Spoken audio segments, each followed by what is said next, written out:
한국직업방송과 연합뉴스TV가 함께 만드는 취업 전문 뉴스 투데이 고용플러스입니다. 재계가 문재인 대통령과의 첫 만남을 앞두고 선물 보따리 마련에 분주한 모습입니다. 앞다퉈서 일자리 확대와 상생 방안들을 내놓고 있는데 이에 대해서 청와대가 어떻게 화답할지 주목됩니다. 김동욱 기자입니다. 문재인 대통령과의 첫 대화를 앞둔 대기업들이 잇따라 일자리 창출과 상생 협력 방안들을 내놓고 있습니다. CJ그룹은 방송 제작 직군, 조리원 직군 등의 파견직 3,000명을 직접 고용 형태로 전환하겠다고 밝혔습니다. 두산그룹은 주두산과 두산인프라코어에 계약 파견직 근로자 450여 명을 정규직으로 전환하기로 했습니다. 이에 앞서 채용 확대 계획을 밝힌 곳들도 있습니다. 채용 확대 방침을 밝힌 삼성은 하반기 채용을 최대 7,000명까지 늘릴 것이라는 전망이 나오고 있고 KT도 하반기 4,000명을 더 뽑을 계획입니다. 2, 3차 협력사와 상생을 강화하는 방안도 속속 나오고 있습니다. SK그룹은 1,600억 원 규모의 전용 펀드를, 현대기아차는 500억 원의 기금을 조성하며 GS그룹은 GS25 편의점 가맹점주를 위해 5년간 9천억 원을 지원하는 방안을 발표했습니다. 대규모 투자 계획을 밝히거나 뼈를 깎는 자구 노력을 내세운 것도 있습니다. LG그룹은 LG디스플레이를 통해 15조 원 규모의 투자 계획을 내놓았고 정부 지원 없이 자구 노력 중인 현대중공업그룹은 호텔현대와 하이투자증권 매각 등을 통한 경영 개선에 나선다고 밝혔습니다. 재계는 일자리 창출과 상생협력 등 정부 정책에 공감하는 방안들을 내놓은 뒤 문재인 대통령을 만나 최저임금과 법인세 인상, 규제 등 경영 애로와 어려운 경영 여건에 대한 입장을 전달할 전망입니다. 연합뉴스TV 김동욱입니다. 더불어민주당이 증세 추진에 당력을 쏟고 나섰습니다. 문재인 대통령의 높은 지지율과 부자 증세에 대한 지지 여론을 바탕으로 속도전에 나선 모습인데 민감한 현안인 만큼 민심 향배에도 촉각을 곤두세우고 있습니다. 홍재성 기자입니다. 민주당이 초고소득 증세 추진에 속도를 내고 있습니다. 당 지도부, 특히 투톱인 추미애 대표와 우원식 원내대표가 총대를 메고 선봉에 선 모습입니다. 더 이상 제1야당의 세금 폭탄 선동은 통하지 않는다는 것이 증명이 되었습니다. 이번에 제안한 초대기업, 초고소득자에 대한 명예과세에 대해 국민의 85% 이상이 찬성하고 있다는 것입니다. 사람 중심 경제를 구현한다는 의미에서 상생과세라고 할 수 있습니다. 조세개혁에 대한 국민 여론도 찬성이 압도적으로 높고 정치권에서도 논의의 필요성이 들불처럼 일어나고 있는 만큼 현실적인 과세 정상화 논의를 해야 합니다. 민주당의 속도전에는 증세에 찬성하는 여론이 압도적이라는 자신감이 깔려 있습니다. 리얼미터 조사 결과 대기업과 고소득자를 상대로 한 증세 방안에 응답자의 85.6%가 찬성했고 반대 응답은 10%에 그쳤습니다. 민주당은 당정 협의를 통해 증세안을 구체화할 방침입니다. 추 대표는 협의에 앞서 3억에서 5억 원 이하 구간 세율을 38%에서 40%로 올리는 방안도 공식화했습니다. 여당이 새 정부 초기 증세에 강력한 드라이브를 거는 데에서 노무현 정부의 실패를 반면교사로 삼겠다는 의지를 엿볼 수 있습니다. 임기 후반에 부자 증세를 꺼냈다가 당시 한나라당과 보수 언론의 세금 폭탄 공세에 동력을 잃고 결국 정권까지 내준 전철을 밟지 않겠다는 겁니다. 그러나 민감한 세금 문제가 국정 운영 지지도에 영향을 줄 가능성이 큰 데다 내년 지방선거 전략과도 맞물리는 만큼 부자 증세에 대한 민심의 추이에도 촉각을 세우고 있습니다. 연합뉴스TV 홍재성입니다. 초고소득층과 초대기업을 대상으로 한 소득세율과 법인세율을 올릴 경우에 앞으로 5년 동안 세수 효과가 16조 원에 달한다는 분석이 나왔습니다. 국회 예산정책처에 따르면 과세표준 3억 원 초과 구간의 세율을 2%포인트 인상하면 소득세수가 4조 8천억 원 증가하는 것으로 나타났습니다. 또 과표 2천억 원 구간을 신설해 법인세율 25%를 적용할 경우 법인세는 10조 8천억 원이 더 거칠 것으로 분석됐습니다. 국내 500대 기업 3곳 중 2곳은 여성 임원이 단 한 명도 없는 것으로 조사됐습니다. 여성가족부가 매출액 기준 500대 기업의 지난해 사업보고서를 통해 분석한 여성 임원 현황을 보면 전체 임원 중 여성은 406명으로 2.7%에 불과했습니다. 여성 임원이 한 명도 없는 업체는 67.2%인 336곳이었습니다. 산업별로는 도 소매업체의 여성 임원 비율이 4.9%로 가장 높았고 건설업이 0.8%로 가장 낮았습니다. 정부가 명목세율 인상 논의를 거쳐 다음 달 2일 확정된 세제 개편안을 발표합니다. 이날 발표되는 세제 개편안에는 초대기업과 초고소득층의 소득세와 법인세 명목세율을 인상하는 이른바 부자 증세의 구체적인 내용이 담길 것으로 보입니다. 정부는 27일 당정 협의를 통해 이 같은 세제 개편 방안에 대해 논의할 예정입니다. 국내 대형 손보사들이 다음 달부터 자동차 보험료를 내리기로 했습니다. 모든 게 오르는 요즘 손보사들은 왜 인하를 결정했을까요? 정주희 기자입니다. 국내 손해보험사 빅4가 다음 달부터 자동차 보험료를 일제히 내립니다. 인하율이 가장 높은 곳은 삼성화재, 개인용과 업무용 차량 보험료 모두 1.6%씩 낮추기로 했습니다. 현대해상과 KB손해보험도 1.5% 이상의 인하율을 제시했습니다. 손보사들은 고객에게 받은 보험료 대비 고객에게 지급한 보험금의 비율인 손해율이 큰 폭으로 낮아진 데 따른 것이라고 설명했습니다. 삼성화재의 자동차 보험 합산 비율은 지속적으로 하락해 올해 5월 95%까지 떨어졌고 현대해상의 손해율도 올해 5월 97.6%였습니다. 자동차 보험 합산 비율은 보험사의 손해 정도를 뜻하는데 100보다 낮으면 그만큼 이익을 남긴다는 뜻입니다. 하지만 일각에서는 정부의 코드 맞추기가 아니냐는 지적도 나옵니다. 정부가 국정과제 중 하나로 실손 보험료 인하를 꼽았는데 이를 통해 손보사들에게 합리적인 보험료 책정을 압박하는 일종의 시그널을 보냈다는 분석입니다. 실손 보험료를 인하하도록 유도하기 위해서 공보험과 사보험의 개선 방안을 추진하겠다. 다만 정부가 다시 실손보험료 인하에 소극적인 모습을 보이고 있어 보험료 인하 행렬이 실손보험에까지 이어질 수 있을지는 불투명한 상황입니다. 연합뉴스TV 정주희입니다. 정부가 가계통신비 절감을 위해서 오는 9월부터 25% 요금 할인 제도를 시행하기로 했습니다. 하지만 이에 대한 업계 반발이 거세지자 유영민 과학기술정보통신부 장관이 이동통신 3사 CEO를 만나 직접 설득에 나섰습니다. 한지 기자입니다. 유영민 과학기술정보통신부 장관이 오는 9월부터 25% 요금 할인을 시행하겠다는 뜻을 밝혔습니다. 요금 할인을 확대하겠다는 새 정부의 입장을 재확인한 건데 이동통신 3사의 반발이 만만치 않습니다. 이에 유 장관은 통신업계의 협조를 구하기 위해 이동통신 3사 CEO들과의 연쇄회동에 나섰습니다. 박정호 SK텔레콤 사장에 이어 권영수 LGU+ 부회장, 황창규 KT 회장과 순차적으로 만나 해결책을 찾겠다는 겁니다. 우리 앞으로 이 통신비 관련해서는 같이 풀어나가야 될 중요한 파트너들이시잖아요. 지혜를 모으고 그래서 이제 우선 단기적으로 이렇게 가계통신비를 줄여주는 여러 가지 방안들에 대한 약속도 서로 또 논의해야 되고. 이런 정부의 정책에 대해 법적 소송을 불사하겠다는 입장을 보인 이동통신 3사의 고민은 깊어지고 있습니다. 업계에서는 선택약정 할인율을 25%로 확대하면 이동통신 3사의 연간 매출이 약 5천억 원가량 감소할 것으로 추산하고 있습니다. 게다가 기본료 폐지 대신 추진되는 보편요금제가 도입되면 가입자당 월 평균 매출액이 10,000원 이상 떨어지다 보니 역시 불만이 큰 상황입니다.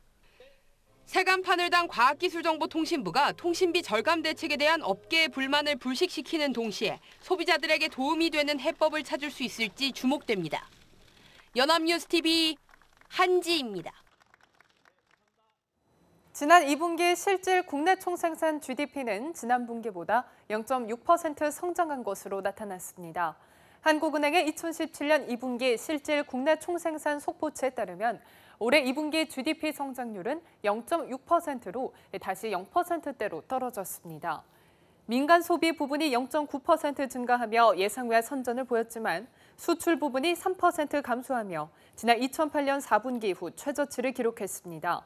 다만 한국은행은 작년 같은 기간과 비교한 2분기 성장률은 2.7%로 이번 성적표가 나쁘지 않다고 평가했습니다. 정부가 목표한 연 성장률 3%를 달성하기 위해서는 올해 3, 4분기 각각 0.8% 이상의 성장률을 기록해야 합니다. 현대자동차가 중국의 사드 보복 등으로 해외 주요 시장에서 고전하면서 1분기에 이어서 2분기에도 부진한 실적을 기록했습니다.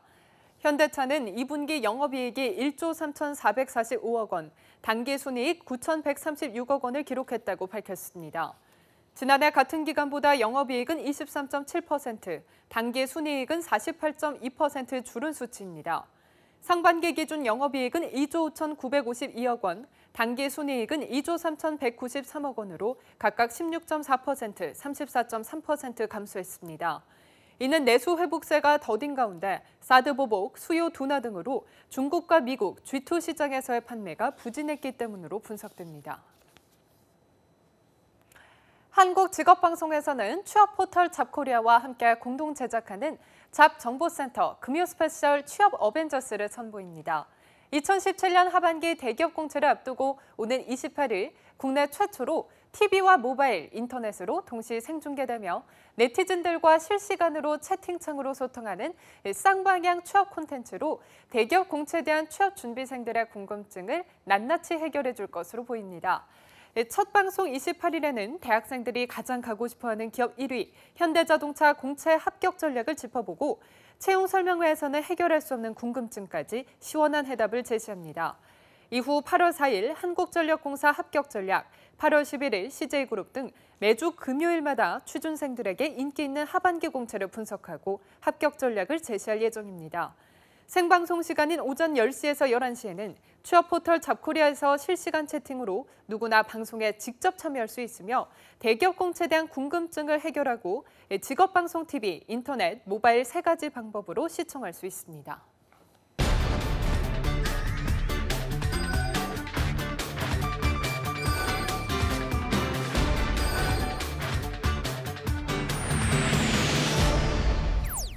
사회적으로 핫한 이슈를 키워드로 알아보는 핫키워드 시간, 안혜경 아나운서와 함께합니다. 안녕하세요. 네, 안녕하세요.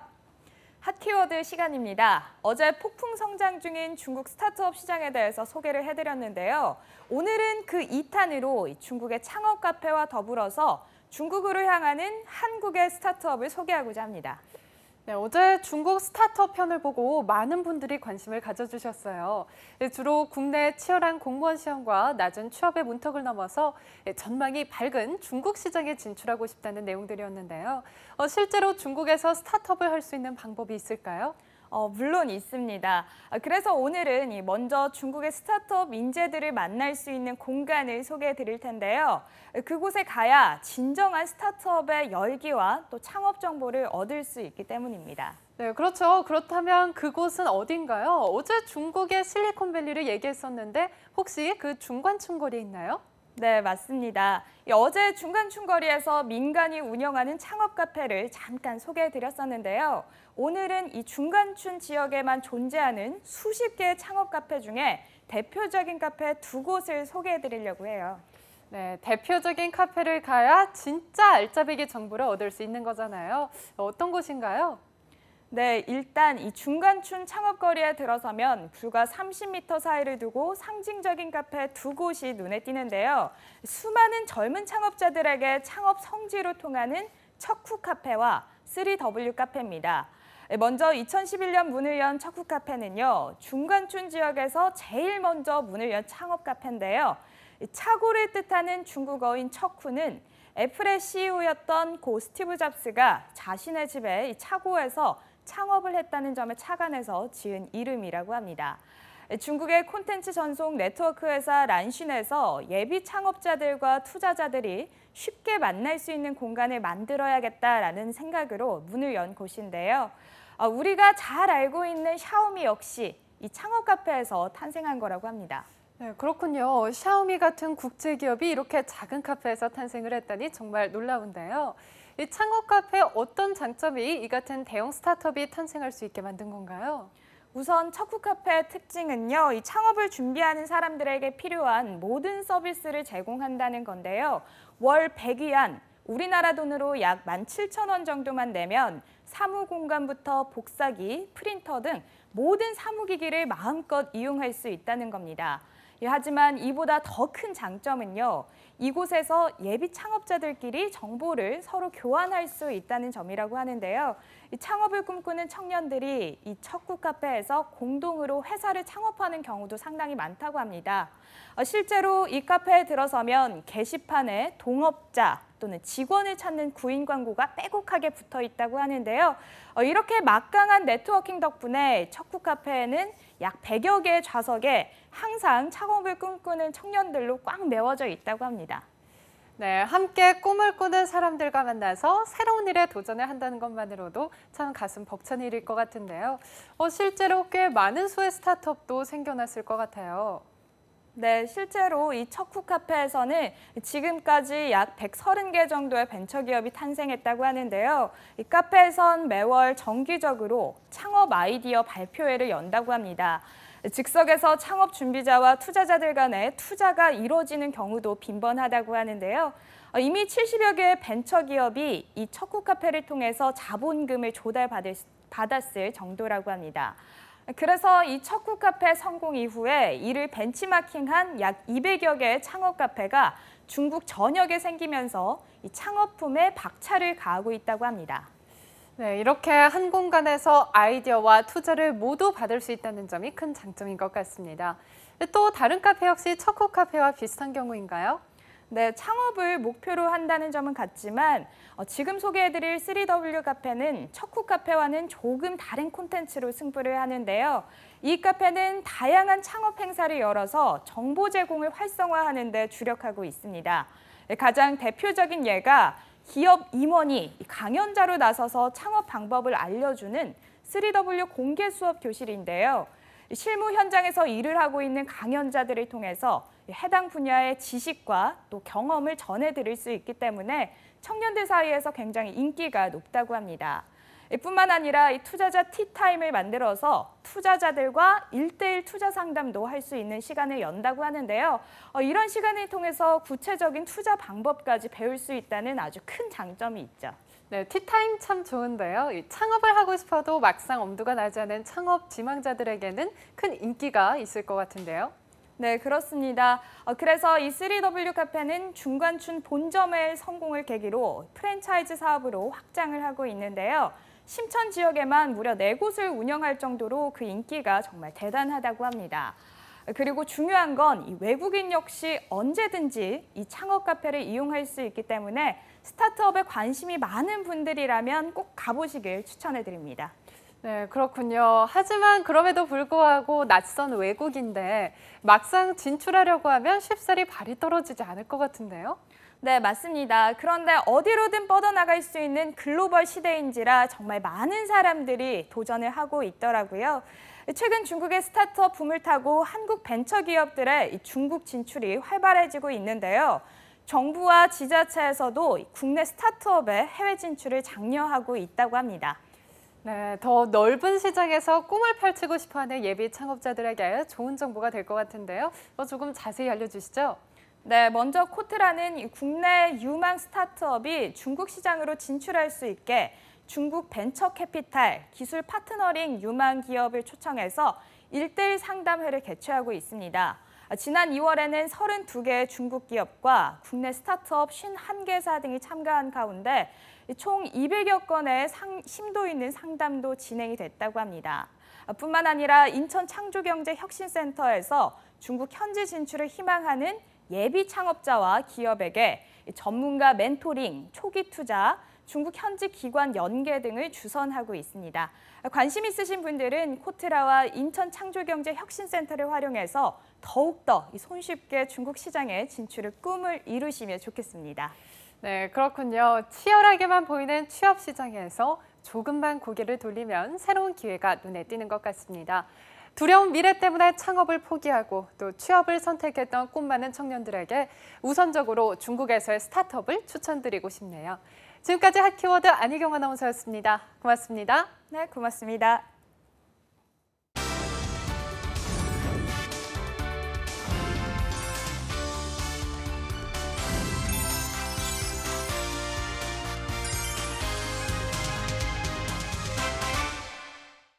투데이 고용플러스 오늘 준비한 소식은 여기까지입니다. 함께해 주신 여러분 고맙습니다.